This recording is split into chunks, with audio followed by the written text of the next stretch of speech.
नमस्कार मित्रांनो. नुकतेच झालेल्या पी-एस-आयच्या पूर्वपरीक्षेमध्ये गणिताचे प्रश्न विचारले गेलेत. त्यांचे सर्वात जास्त बेस्ट सोल्युशन आपण बघूया आणि ते 10 सेकंदात किंवा कमी सेकंदात कसे सॉल्व्ह करायचे ते आपण बघूया. तर चला प्रश्न बघूया. मित्रांनो, जर एका आयताची लांबी 40% वाढवली, तर आयताचे क्षेत्रफळ तेवढेच राहण्यासाठी आयताची रुंदी किती टक्क्याने कमी करावी लागेल? बघा मित्रांनो, हा प्रश्न ए-बी फॉर्म्युल्याने सॉल्व्ह होतो. ए-बी फॉर्म्युला काय असतो? तर बघा 40 ने वाढले म्हणजे 40%. आता कमी करावं लागणार आहे म्हणून -x आणि दोघींचा गुणाकार हा मायनसमध्ये येईल म्हणजे 40x भागिले 100 आणि याचं उत्तर यायला पाहिजे 0. 0 का? कारण आपल्याला त्याचे क्षेत्रफळ हे तेवढंच ठेवायचं आहे. तर मित्रांनो बघा, हा 0, हा 0 गेला. हा 40 जसाचा तसा, बरोबर हा वजा x तिकडे जाऊन अधिक x होईल आणि हा 4x भागिले 10 तिकडे जाऊन प्लस 4x भागिले 10. मित्रांनो 10x प्लस 4x बरोबर 14x म्हणजेच 40 बरोबर 14x भागिले 10. मित्रांनो आता बघा x बरोबर 400 भागिले 14. बघा, बे एक बे, बे दुने 4 आणि बे साती 14. मित्रांनो 200 भागिले 7. 200 भागिले 7चं उत्तर असतं मित्रांनो 27 बरोबर 4 भागिले 7. चला पुढचा प्रश्न बघा. एक आयताकृती पट्टीची मोठी बाजू 40 सेंटीमीटर आहे व कर्ण त्यापेक्षा 1 सेंटीमीटरने मोठा आहे. त्या पट्टीची परिमिती किती? मित्रांनो बघा, हे आयत. याची मोठी बाजू 40 सेंटीमीटर आणि त्याच्या कर्ण, कर्ण हा असतो मित्रांनो, हा त्याच्यापेक्षा 1 सेंटीमीटर जास्त आहे म्हणजे 41 आहे. तर त्याची परिमिती विचारली आहे. मित्रांनो बघा, आयताचा प्रत्येक कोन हा 90 अंशचा असतो. तर बघा, इथे आपलं त्रिकुट तयार होतंय 40, 41 हा त्याचा कर्ण आहे आणि एक बाजू 40 आहे म्हणजे ही ही असते 9. कारण मित्रांनो 9, 40 आणि 41 जे त्रिकुट आहे. तर बघा, हा 40 हा 9 म्हणजे 49 आणि त्याची परिमिती काढण्यासाठी गुणिले 2. मित्रांनो तुमचं उत्तर येऊन गेलंय 98 सेंटीमीटर. पुढचा प्रश्न बघा. दोन संख्या 5-7 या प्रमाणात आहे. जर दोघी संख्यांमध्ये 12 मिळवले तर त्याचे प्रमाण 7-9 होते. मूळ संख्येमधील फरक कितीचा? मित्रांनो सगळ्यात सोपा प्रश्न जर कोणता असेल तर तो हा आला होता मित्रांनो. बघा कसा, की दोन संख्यांचं जे गुणोत्तर होतं ते 5-7 होतं. दोघींमध्ये 12 मिळवले होते आणि नवीन जे गुणोत्तर तयार झालं होतं ते झालं होतं 7-9. तर मित्रांनो बघा, या दोघींचा फरक पण 2चा आणि या दोघींचा फरक देखील 2चा. म्हणजेच जी संख्या ॲड झाली ती समप्रमाणात ॲड झालेली आहे आणि ते किती झालंय तर या दोघींचा फरक म्हणजे 5 आणि 7चा फरक म्हणजे 2. 2ची किंमत हीच 12 आपण ॲड केली आहे म्हणून तुमचं उत्तर हे देखील 12 असणार आहे. पुढचा प्रश्न बघा. एका वस्तूवर दुकानदारास ग्राहकास 10% सूट देतो तरीही त्यास 25% नफा होतो. तर वस्तूची छापील किंमत 750 रुपये असेल तर दुकानदाराची ती वस्तू किती किमतीला खरेदी केली असेल? मित्रांनो बघा, याचा एक फॉर्म्युला असतो छोटासा, तो म्हणजे काय, की छापील किंमत म्हणजे MP भागिले खरेदी किंमत म्हणजे CP बरोबर 100 अधिक नफा म्हणजे प्रॉफिट भागिले 100 वजा डिस्काउंट म्हणजे सूट. तर मित्रांनो आपल्याला इथे काय विचारलंय? आपल्याला विचारलंय की वस्तू किती किमतीला खरेदी केली म्हणजे CP विचारलंय. तर आपला MP किती आहे? आपला MP आहे 750. म्हणजेच 750 भागिले CPला आपण X मानूया बरोबर 100 अधिक प्रॉफिट म्हणजे किती? 25. तर 100 अधिक 25 बरोबर 125 आणि डिस्काउंट होतं 10 म्हणजे 100 वजा 10 बरोबर 90. मित्रांनो 25 5 25 600 25 त्रिक 75. हे 30, 5 एक 5, 5 सक 30 आणि हा 90 वरती गुणाकार होईल म्हणजे x बरोबर तुमची किंमत उत्तर आलं आहे 540. पुढचा प्रश्न बघा. एक दुकानदार एक वस्तूची खरेदी किंमत मित्रांनो बघा, आता मागे जो प्रश्न सोडवला तोच हा प्रश्न होता. त्यांनी एकाच फॉर्म्युल्याच्या आधारावर 2 प्रश्न दिलेले होते. तर आपण डायरेक्ट आता फॉर्म्युला न लिहिता डायरेक्ट सोडवायला घेऊया. तर इथं आपल्याला काय विचारलंय, एका दुकानदार एक वस्तूची खरेदी किंमत ₹1200 मध्ये करतो व ती विकतो जेणेकरून 20% नफा होईल. नंतर तो मार्क केलेल्या किमतीवर 10% सूट देतो. तर मार्क केलेली किंमत किती? म्हणजे आपल्याला एम-पी विचारलंय मित्रांनो. तर एम-पीला आपण एक्स म्हणूया. तर एक्स भागिले खरेदी किंमत. खरेदी किंमत किती? 1200 बरोबर. आपल्याला नफा झालाय 20. 100 अधिक 20 म्हणजे 120 भागिले 10% सूट म्हणजे 100 वजा 10 बरोबर 90. मित्रांनो बघा, हा शून्य गेला. 3 चोक 12, 3 त्रिक 9, 3 एक 3, 3 चोक 12. मित्रांनो x बरोबर 4 गुणिले हा 400. तुमचं उत्तर आलंय मित्रांनो x बरोबर 1600. पुढचा प्रश्न बघा. तिने काही आंबे खरेदी केले. त्यातील 10% आंबे सडके होते. शिल्लक आंब्यांपैकी 80% आंबे तिने मित्राला दिले. तर तिच्याकडे 45 आंबे उरले असतील तर तिने बाजारातून एकूण किती आंबे खरेदी केले? मित्रांनो बघा, समजा आपण X आंबे खरेदी केले. आपण म्हणजे टीनाने. तर 10% आंबे सडले म्हणजे उरले किती? तर 90. 90 भागिले 100. आता ह्यापैकी तिने 80% आंबे दिले म्हणजे उरले किती? तर तिच्याकडे 20% आंबे. 20 भागिले 100 आणि याचीच किंमत मित्रांनो 45 दिलेली आहे. तर 9 हा 0, हा 0 आणि हे 2 शून्य कॅन्सल. 9 एक 9, 9 पाचे 45.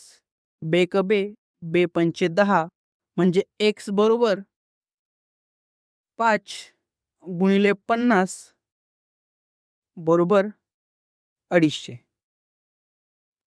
पुढचा प्रश्न बघा. मित्रांनो आता बघा इथे खूप मुलं कन्फ्यूज झाली होते.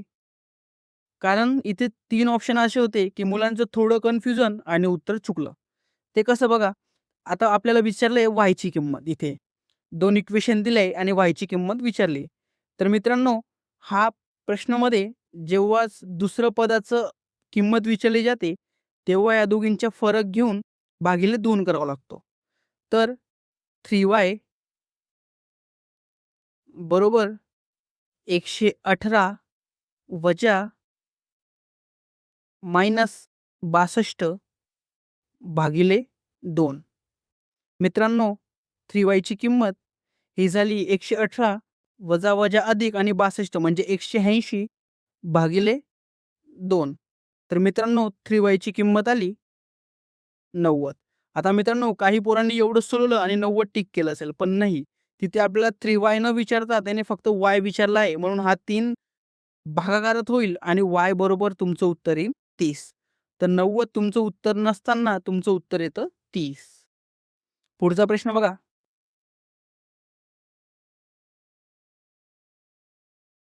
तर मंदिर जवळ ₹10,000 होते. त्यापैकी काही रक्कम तो स्कीम ए मध्ये 5% दर शेकड्याने सरळ व्याजाने गुंतवतो व उर्वरित रक्कम स्कीम बी मध्ये 8% दर शेकड्याने तो गुंतवतो. तर त्याला एका वर्षानंतर ₹710 व्याज मिळते. तर त्याची स्कीम बी मध्ये किती गुंतवणूक केली? मित्रांनो बघा, त्याचं हा प्रश्न सोडवताना 2 इक्वेशन ॲड करावं लागतात. पण ते आपण डायरेक्ट एकत्र लिहूया. ते कसं बघा, तर त्याला टोटल व्याज मिळालंय ₹710 बरोबर. आता बघा, त्याने काही किंमत ही 5% दराने दिलेली आहे. तर त्याला आपण एक्स म्हणूया.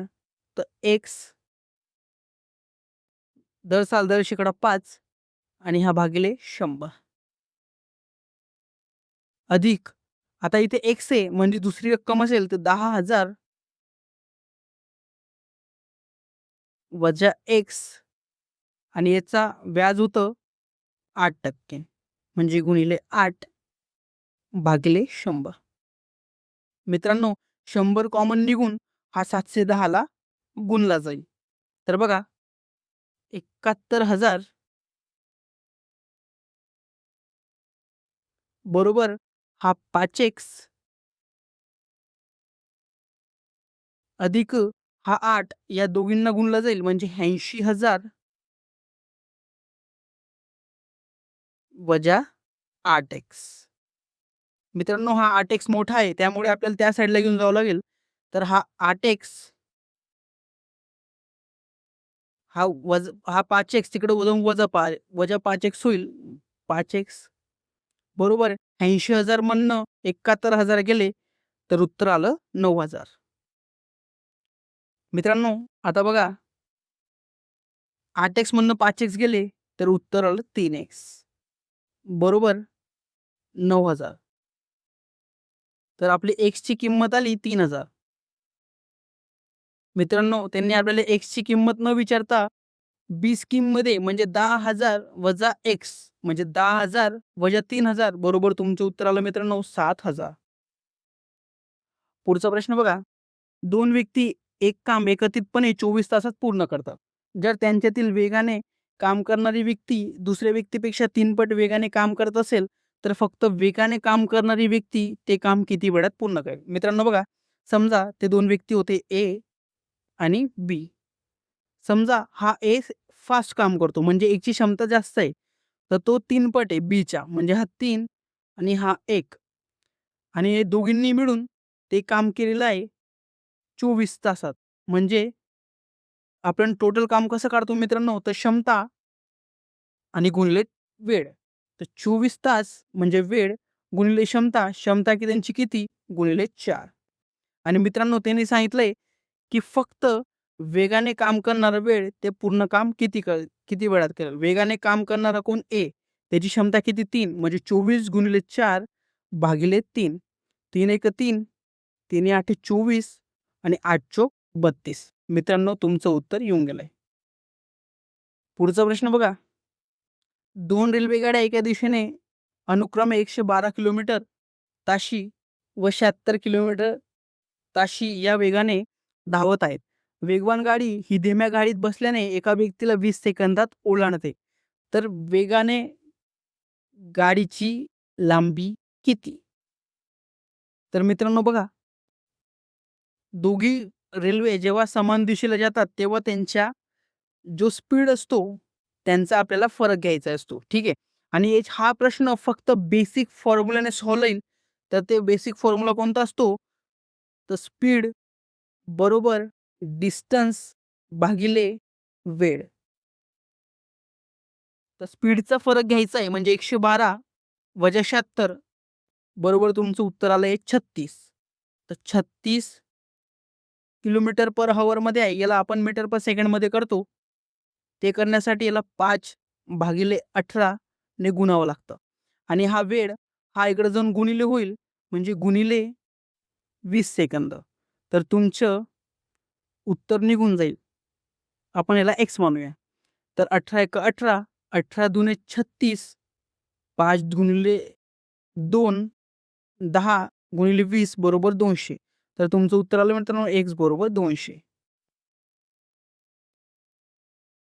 मित्रांनो हा प्रश्न बघा शेवटच्या आणि एकदम मस्त प्रश्न. मित्रांनो याच्यामध्ये आपल्याला हा वर्गमुळात संख्या बाहेर काढून याला सॉल्व्ह करायचं होतं. ते बघा कसं? तर वर्गमुळात 45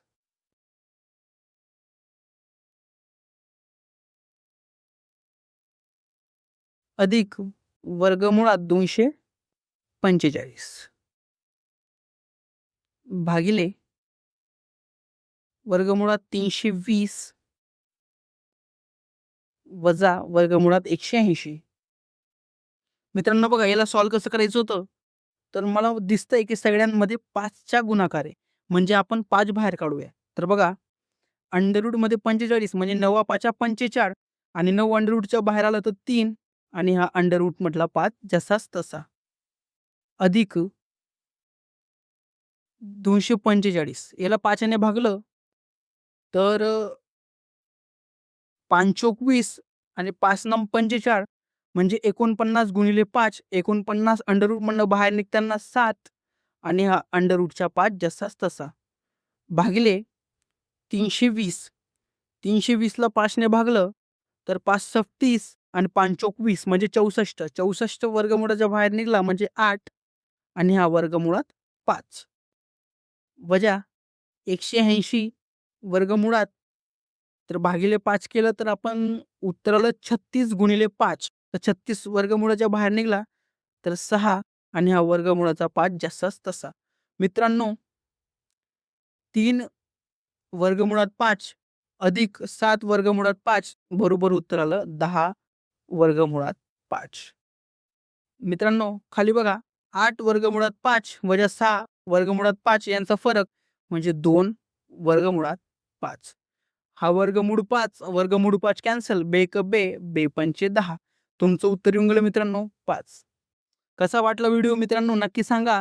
व्हिडिओ आवडला असेल तर व्हिडिओला लाईक शेअर सबस्क्राईब नक्की करा आणि चॅनलला फॉलो करा.